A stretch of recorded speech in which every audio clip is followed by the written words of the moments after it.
Dear students and parents, ఈరోజు మనము job opportunities in government sector for civil engineering. అయితే civil engineering అనగానే నేను ఒక రెండు మాటలు చెప్తాను. నేను ఎప్పుడూ ఏసీలోనే ఉండాలి, వైట్ కాలర్ జాబ్స్ మాత్రమే చెయ్యాలి, దయచేసి మీకు సివిల్ ఇంజనీరింగ్ వద్దు. పబ్లిక్ రిలేషన్స్ నేను మెయింటైన్ చేయగలుగుతాను, కొంత రిస్క్ తీసుకోగలుగుతాను, కొంత ఎండకి నిలబడగలుగుతాను, లిటిల్ బిట్ హార్డ్ వర్క్ చేయగలుగుతాను అనుకున్న వాళ్ళకే civil engineering. So civil engineering jobs ఎలా ఉంటాయంటే ఒక్కొక్కసారి స్టార్టింగ్లో 15,000 20,000 వస్తాయి. కానీ మీరు ఏం చేస్తారు, కంప్యూటర్ సైన్స్ వాళ్ళతో పోల్చుకుంటారు. సరే కంప్యూటర్ సైన్స్లో కూడా పెద్దగా అంటే 3.6 lakh ప్యాకేజే ఉంటుంది. మాకు 20,000 ఏంటి, 15,000 వాళ్ళకి 30,000 ఏంటి? చూడు నాన్న, స్టార్టింగ్లో శాలరీ చూడబాకండి దయచేసి. అలా చూసే పని అయితే సివిల్ ఇంజనీర్ చేరకండి, పని నేర్చుకోవడానికి ప్రయత్నం చేయండి. So wherever you work, morning to evening ఏదైనా కానీ, దయచేసి ప్రతి అంశము నువ్వు చేసే ప్రతి పని మైండ్లో రికార్డ్ చేసుకోవాలి, పేపర్ మీద రికార్డ్ చేసుకోవాలి. ఆ ఎక్స్పీరియన్స్ అనేది నీకు అర్నింగ్ కింద వస్తుంది. ఎప్పుడైతే నీ ఎక్స్పీరియన్స్ని అర్నింగ్గా మార్చుకుంటావో అది ఆటోమేటిక్గా నీ భవిష్యత్తుకి పునాది అవుతుంది. సో ఇది నా submission. Okay, right. So civil engineering job sectors ఏంటి అంటే కన్స్ట్రక్షన్ అండ్ ఇన్ఫ్రాస్ట్రక్చర్. అయితే ఇవాళ రేపు కన్స్ట్రక్షన్ ఇన్ఫ్రాస్ట్రక్చర్లో హైరైజ్ బిల్డింగ్స్ వస్తున్నాయి, లాంగ్ స్పాన్ బ్రిడ్జెస్ వస్తున్నాయి. సో ఇవి చేసేటప్పుడు జస్ట్ మన యూనివర్సిటీ సిలబస్ సరిపోదు, కొంచెం అడ్వాన్స్గా మనం నేర్చుకోగలగాలి. చాలామంది ఏంటి, ఏదో పాతకాలం ఒక మేస్త్రి చేసే పనిలానే నేర్చుకుంటే నీకు గ్రోత్ ఉండదు. సో కన్స్ట్రక్షన్ అనగానే లేటెస్ట్ ట్రెండ్స్ ఎలా ఉన్నాయి కన్స్ట్రక్షన్లో, వాటి మీద అవగాహన పెంచుకోవాలి. Okay, transportation systems, highways, railways, airports, ఏ రోజు చూసిన ప్రపంచవ్యాప్తంగా ట్రాన్స్పోర్ట్ సిస్టంలో కొత్త కొత్త పుంతలు దొక్కుతుంది. బుల్లెట్ ట్రైన్స్ అంటాం. సో ఇలా ఎన్నో ఉన్నాయి, right. So water supply and waste management systems, ఇవాళ రేపు ఎన్విరాన్మెంట్ ఫ్రెండ్లీ సిస్టమ్స్ రావాలి. ప్రతి వాన చుక్క ఒడిసి పట్టుకోవాలి. సో ఈ కాన్సెప్ట్ నువ్వు బీటెక్ చదివేటప్పటి నుంచే ఉంది అనుకుందాం. సో ఇందులో అద్భుతాలు సృష్టించవచ్చు. ఎన్విరాన్మెంటల్ ఇంజనీరింగ్ చెప్పాల్సిన అవసరం లేదు. Urban and regional planning, suppose ఇవాళ రేపు చిన్న చిన్న హ్యామ్లెట్స్ గ్రామ పంచాయతీలు అవుతున్నాయి, పంచాయతీలు మండల్స్ అవుతున్నాయి, మండల్స్ మున్సిపాలిటీస్ అవుతున్నాయి. సో ఒక మాస్టర్ ప్లాన్ ఎలా తయారు చేయాలి అనే అవగాహన నీకు కొంత ఉండాలి. జియోటెక్నికల్ ఇంజనీరింగ్, ఎటువంటి సాయిల్ ఉంది, రాక్ ఉంది, దీని యొక్క స్ట్రెంగ్త్ ఏంటి, సో దీని మీద ఎన్ని ఫ్లోర్లు కట్టచ్చు, అంటే ఈ సాయిల్ ఎంత లోడ్ తీసుకోగలుగుతుంది, ఫుటింగ్ సైజ్ ఎంత ఉండాలి, ఇలా చెప్పేదే geotechnical engineering. Energy sector, so energy సెక్టార్లో కన్వెన్షనల్ ఉంది, నాన్ కన్వెన్షనల్ ఎనర్జీస్ ఉన్నాయి. ప్రతి దానిలో సివిల్ ఇంజనీర్ రోల్ ఉంటుంది. ఎడ్యుకేషన్ అండ్ రీసెర్చ్, ఎప్పుడు కూడా మా తాతలు నేతులు దాగారు, మా మూతులు వాసన చూడండి అంటే కాదు, మారుతున్న ప్రపంచానికి అనుగుణంగా మనం కూడా మారాలి. సివిల్ ఇంజనీర్స్ ఆర్టిఫిషియల్ ఇంటెలిజెన్స్ మీద అవగాహన పెంచుకోవాలి. కంప్యూటర్ టెక్నిక్స్ని మన సివిల్ ఇంజనీర్లో ఎలా వాడుకోవాలనేది కూడా తెలుసుకోవాలి, రైట్. సో గవర్నమెంట్ జాబ్స్ జనరల్గా యూపీఎస్సీ ద్వారా ఉంటాయి, ఇండిపెండెంట్ ఎగ్జామ్స్ ద్వారా ఉంటాయి, గేట్ ఎగ్జామ్స్ ద్వారా ఉంటాయి, అండ్ స్టేట్ సర్వీస్ జాబ్స్ కూడా ఉంటాయి. వీటి గురించి చూద్దాం. Central government jobs, first UPSC engineering services. అందరూ కూడా వాడుకగా ఐఈఎస్ అంటుంటారు. దయచేసి ఐఈఎస్ అనేది తప్పు. ఐఈఎస్ అంటే ఇండియన్ ఎకనామిక్ సర్వీస్, దాన్ని మనం నిజానికి మాట్లాడితే దాని ఇంజనీరింగ్ సర్వీసెస్ ఎగ్జామ్ అనాలి. Okay, so UPSC engineering services ద్వారా Indian defence service of engineers, central water engineering service, central engineering services, border roads, military, Indian skill development, ఇలాంటి డిపార్ట్మెంట్స్లో వస్తాయి. అతి త్వరలో రైల్వే ఇంజనీరింగ్లో కొన్ని పోస్టులు కూడా యూపీఎస్సీ నిర్వహించే ఇంజనీరింగ్ సర్వీసెస్ ద్వారా ఇవ్వబోతున్నారని న్యూస్ వస్తుంది, రైట్. సో మరికొన్ని చూద్దాం. Central pollution control board, central warehousing corporation, food corporation of India, staff selection commission, SSC JE almost every year వస్తూ ఉంటుంది, RRB JE, ISRO, bureau of Indian standards. మరికొన్ని చూడండి, BARC, DRDO. Okay, వీటిని public sector అనండి లేదా central government jobs అనండి, పెద్ద worry కాకండి దాని గురించి.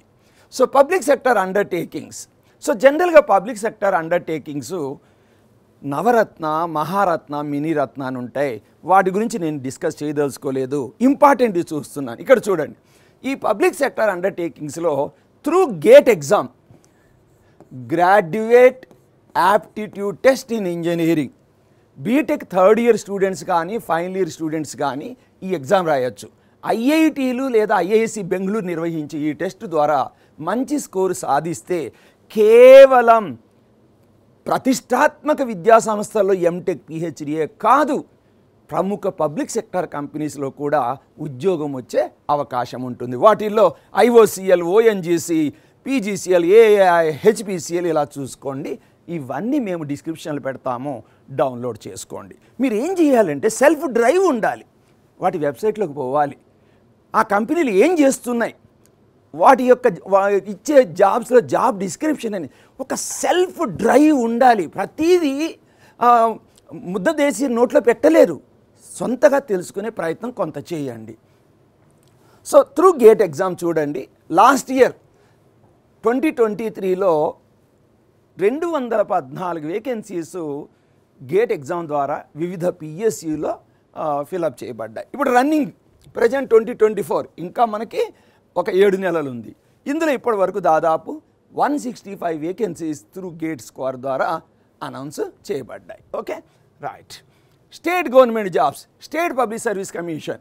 ఇప్పుడు Telangana state public service commission TGSPSC ఈ మధ్యకాలంలో జీ యాడ్ అయింది Telangana. So Telangana public service commission ఇది అనగానే చాలామంది దీన్ని చూసి జీకే సార్ ఏదో మస్తు చెప్తాడు, ఈ స్టేట్ గవర్నమెంట్ ఎప్పుడు జాబులు ఇస్తాయి. దయచేసి ఫ్రస్ట్రేట్ అవ్వకండి. ఆన్ అన్ యావరేజ్ నేను చెప్తున్నా, స్టాంప్ పేపర్ మీద రాసిస్తా, per annum 150 to 200 vacancies TGPSC ద్వారా వస్తాయి. అయితే అది అన్నీ ఒకటేసారి వస్తాయా లేదా ఎవ్రీ ఇయర్ వస్తాయా? ఏందంటే బ్యాడ్ లక్ ఏందంటే వివిధ రాష్ట్రాలు ఒక క్యాలెండరు పాడు ఏమీ పెట్టట్లేదు. ఆ జాబ్ క్యాలెండర్ అంటే ఒకటి ఉంటే పిల్లలకి మోటివేషన్ ఉంటుంది. ఈ జాబ్ క్యాలెండర్ అనేది ఏ ప్రభుత్వం కూడా చెయ్యలేకపోవడం వల్ల ఏమైందంటే స్టూడెంట్స్లో ఒక రకమైన వైరాగ్యం అనండి లేదా నిస్పృహ అనండి, ఫ్రస్ట్రేషన్కి లోన్ అవుతున్నారు. బట్ నేను చెప్పేది ఏంటంటే ఎవ్రీ ఇయర్ 150 నుంచి 200 పైచీలకు వేకెన్సీస్ సివిల్ ఇంజనీరింగ్ వస్తాయి. ఒక్కసారి ఇంకా 300 కూడా యావరేజ్ నేను చెప్తున్నా. అంటే అన్నీ ఒకటేసారి రావచ్చా, ఎవ్రీ ఇయర్ రావచ్చా?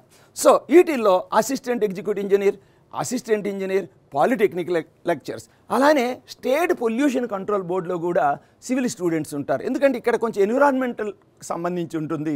సివిల్ ఇంజనీర్స్ ఎన్విరాన్మెంటల్ సబ్జెక్ట్ కూడా చదువుతారు. అలానే ట్రాన్స్కో, జెన్కోలోని జూనియర్ ఇంజనీర్, అసిస్టెంట్ ఇంజనీర్ పోస్టులు, GHMC, Hyderabad metro water supply schemes. Okay, few suggestion. Prepare for competitive exams alongside your engineering. నేను ముందే చెప్తున్నా, బీటెక్ ఫస్ట్ ఇయర్ నుంచే ఎంతో కొంత మాస్టర్ ప్లాన్ వేసుకోవాలి. నువ్వు ఒక అడవి సృష్టించాలి. అడవి సృష్టించాలంటే ఫస్ట్ ఒక చెట్టు అయితే వెయ్యాలి కదా. ఆ చెట్టు 2 చెట్లు అవుతుంది, 4 అవుతుంది, తర్వాత పూర్తి అడవి నిర్మాణం అవుతుంది. అంతేగాని ఓవర్ నైట్ ఏది కాదు. సో అందుకే నేనేమంటే బీటెక్ చదువుతున్నప్పటి నుంచే కాంపిటేటివ్ ఎగ్జామ్స్లో ఏమి సబ్జెక్టులు ఉన్నాయో వాటిని కొంచెం గుర్తించి మన యూనివర్సిటీ సిలబస్కి కాంపిటేటివ్ ఎగ్జామ్ సిలబస్కి ఏమైనా తేడా ఉంటే కవర్ చేసుకొని చేస్తే బీటెక్ అయిన వెంటనే మీకు మంచి జాబ్ వచ్చే అవకాశం ఉంటుంది. Focus on engineering maths. ఈ మ్యాథ్స్, యాప్టిట్యూడ్, జనరల్ అవేర్నెస్ తప్పదు. పర్టికులర్లీ సివిల్ వాళ్ళకి స్టేట్ గవర్నమెంట్ జాబ్స్ ఉంటాయి.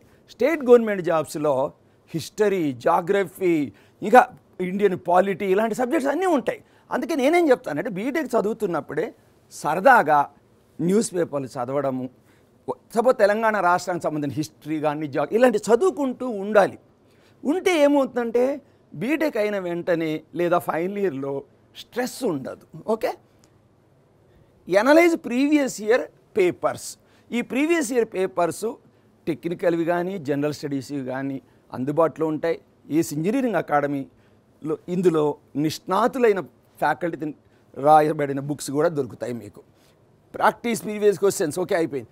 Develop communication skills, problem solving abilities. Communication skills అంటే నేను ఇంతాకనే చెప్పాను, పబ్లిక్ రిలేషన్స్ మెయింటైన్ చేయడం. సపోజ్ నువ్వు రేపు సొంత కన్స్ట్రక్షన్ కంపెనీ పెడతావు, ఎంతోమంది కస్టమర్లు నీ దగ్గరకు వస్తారు, వాళ్ళతో ఎలా మాట్లాడాలి అనేది ఒక art. So excellent communication skills. లేదా నీతో పనిచేస్తే ఇతర విభాగాల్లోని వాళ్ళతో ఎలా మాట్లాడాలి. సో కమ్యూనికేషన్ స్కిల్స్ అనేది పర్టికులర్లీ సివిల్ ఇంజనీర్ అనేవాడు పైకి రావడానికి, జీవితంలో ఎదగడానికి చాలా ఉపయోగపడతాయి. Focus on concept oriented learning. Concept నేర్చుకొని దాన్ని అప్లికేషన్కి పోవాలి. మళ్ళీ ఊరిక పుస్తకాలు పూర్వైతే కాదు, దాన్ని నిజ జీవితంలో ఎలా అప్లై చేయాలనేది కూడా తెలుసుకుంటే నీకు బంగారు భవిష్యత్తు ఉంటుంది. Okay, thank you, all the best.